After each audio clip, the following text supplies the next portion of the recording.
Você conhece o Caçador de Gracies?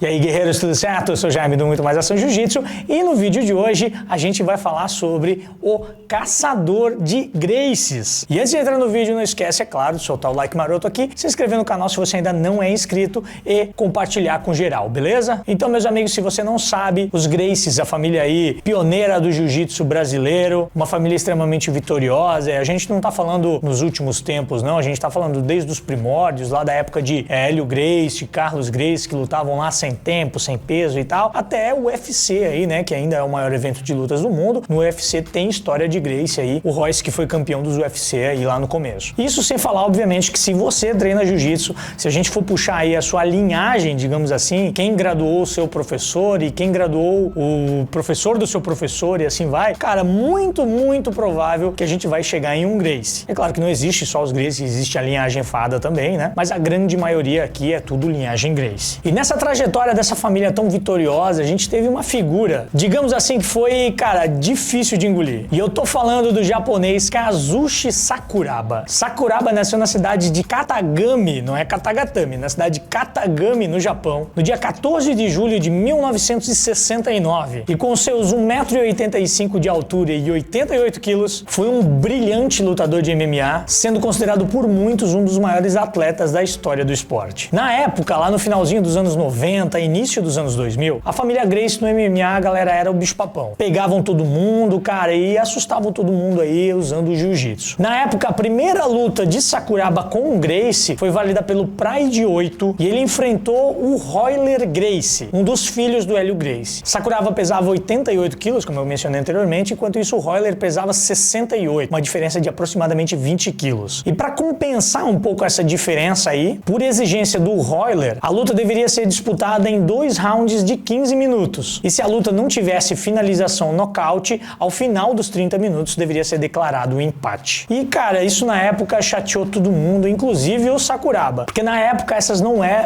eram as regras do evento. E aí o Sakuraba pegou e falou o seguinte: eles sempre usam o nome Gracie para mudar as regras. Vou finalizá-lo e depois não quero desculpas. Eu quero o irmão dele, Rickson. Nesse meio tempo aí, né, final dos anos 90, início dos anos 2000, Rickson Gracie estava fazendo, cara, o maior sucesso no Japão. E no Pride, ele tinha vencido já por 2 vezes, cara, o maior expoente japonês na época aí de MMA, vamos dizer assim, né, que era o Nobuhiko Takada. E o Nobuhiko Takada na época, cara, era o cara, ia ser batido.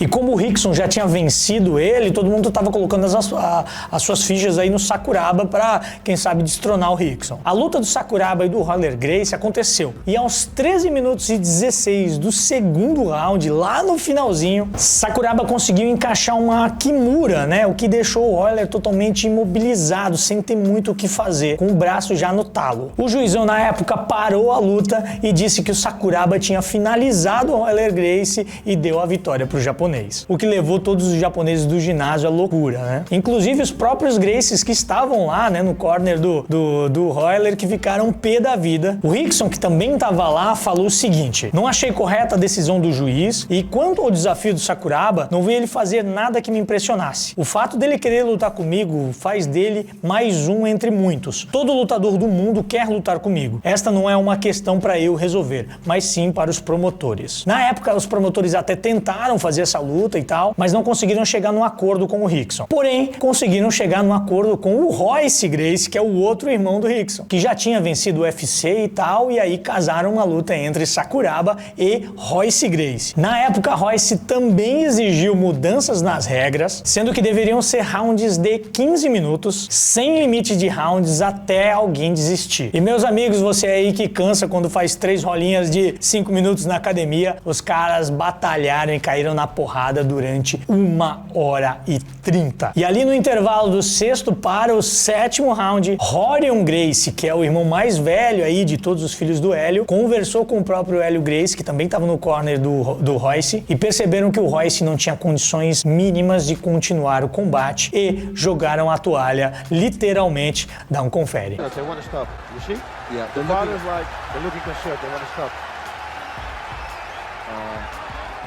his cornerman facing him is no. He's throwing in the towel. Depois de vencer o Royce Gracie e novamente desafiar o Rickson, que continuava sendo o número 1 na época, quem desafiou o Sakuraba foi o Renzo Gracie, que subiu no ringue, pegou o microfone e soltou o seguinte: respeito o Sakuraba, mas ele anda falando muita besteira. Eu estou pronto para lutar pela honra da minha família e defender o nome Gracie. Eu vou te educar aqui dentro do ringue. Na mesma hora, o Sakuraba aceitou e apenas 3 meses depois voltou a lutar, e dessa vez com o próprio Renzo. A luta aconteceu, Sakuraba novamente conseguiu encaixar uma Kimura e, meus amigos, ele deslocou o ombro do Renzo numa cena bem chocante, e o Renzo não bateu. O que não deixou escolha para o juiz, que teve que parar a luta e declarar a vitória do Sakuraba. Ao final da luta, Renzo fez questão de pegar o microfone e elogiar o seu rival. Esta foi a maior dor que senti na minha vida, mas fiquei feliz por passar por isso, pois foi ali que percebi que a minha mente é mais forte que o meu corpo. Por isso, eu não desisti. Parabéns, Sakuraba, você é a versão japonesa da família Gracie. A vitória sobre o Renzo Gracie fez só acender ainda mais a chama dentro da família aí de querer se vingar desse japa de qualquer jeito, e ao invés de aproximá-lo ainda mais da luta contra o Rickson, o que aconteceu foi que outros membros da família queriam vingar a própria família. Foi o caso do irmão mais novo do Renzo, o Ryan, né? Hoje falecido Ryan Gracie, que na época também era lutador do Pride. Ryan desafiou Sakuraba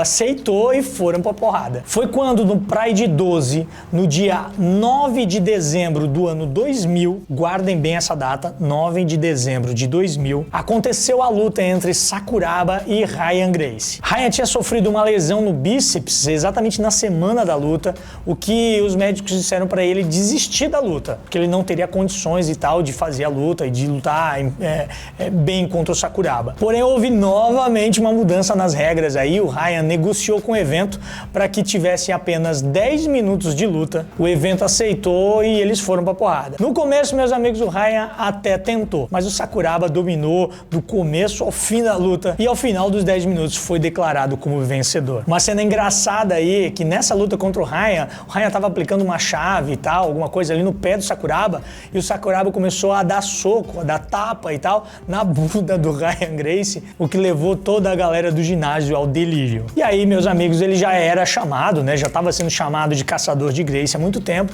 o que só veio a confirmar ainda mais com essa vitória contra o Ryan Gracie. E o Sakuraba tinha vencido todos os Gracies que tinham desafiado ele. E pelo que tudo estava se mostrando, era inevitável o confronto entre Sakuraba e Rickson Gracie. Na época, até os promotores do Pride disseram que estava tudo muito encaminhado, tudo praticamente fechado para acontecer essa luta, que a vitória do Sakuraba pro Ryan só era o pontapé final que precisava, né? O detalhezinho final ali que precisava para fechar essa luta. O que aconteceu é que no dia 9 de dezembro de 2000, exatamente no dia da luta do Sakuraba contra o Ryan, o filho mais velho, aliás, do Rickson Gracie, o Rockson Gracie, foi encontrado morto num hotel em Nova York. E o motivo da morte foi overdose. Rickson ficou praticamente sem chão com a notícia, e a partir daquele momento da morte do filho, foi decretada a aposentadoria do Rickson Gracie.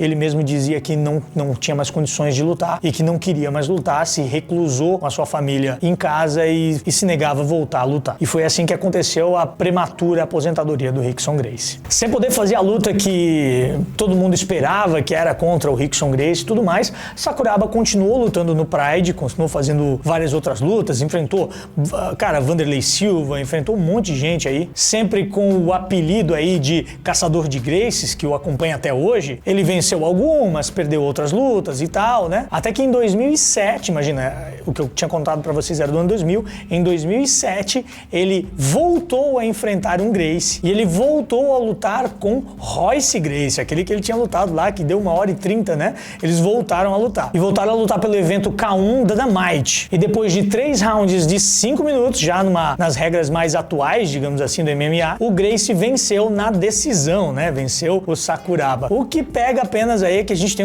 um asterisco aí nessa vitória, é que depois da luta, o Royce Gracie foi pego no exame antidoping pelo uso de esteroides. Foi então que em 2010 10, válido pelo evento Dream 14, Sakuraba enfrentou outro Gracie, né? Dessa vez o Halleck Gracie, e dessa vez não teve asterisco nenhum, não teve mudança de regra. Depois de 3 rounds de 5 minutos, Halleck venceu na decisão. Realmente Sakuraba foi uma pedra no sapato dos Gracies. E aí, curtiu a história do caçador de Gracies? Você conhecia o Kazushi Sakuraba? Escreve nos comentários. E é claro, se você puder, eu vou te convidar para você ser e se tornar membro do canal Muito Mais Ação Jiu-Jitsu. Você terá todo mês vídeo dos bastidores e tal, uma aula, alguma coisa assim sobre o Muito Mais Ação Jiu-Jitsu, algum tema aí que você queira. Você vai ter acesso ao Close Friends do Muito Mais Ação Jiu-Jitsu lá no Instagram. Você vai ter aulas de inglês para Jiu-Jitsu, né? Você que pensa em dar aula na Europa, nos Estados Unidos, nos Emirados Árabes, já é um bom começo aí para você já se familiarizar com os termos. Você pode ter o seu nome citado em vídeos, podcasts e, é claro, você vai poder participar da promoção de produtos exclusivos aqui do Muito Mais Ação Jiu-Jitsu. E que nesse mês de janeiro é um kimono da Storm Strong e um boné personalizado do Muito Mais Ação Jiu-Jitsu. Então, se você puder colaborar comigo, colaborar com o Jiu-Jitsu aí, pra gente poder trazer mais informações, cara, botãozinho azul aqui embaixo, seja membro, conto com você. Então, galera, é isso, tamo junto, é nóis. Muito Mais Ação Jiu-Jitsu, muito mais Jiu-Jitsu pra você.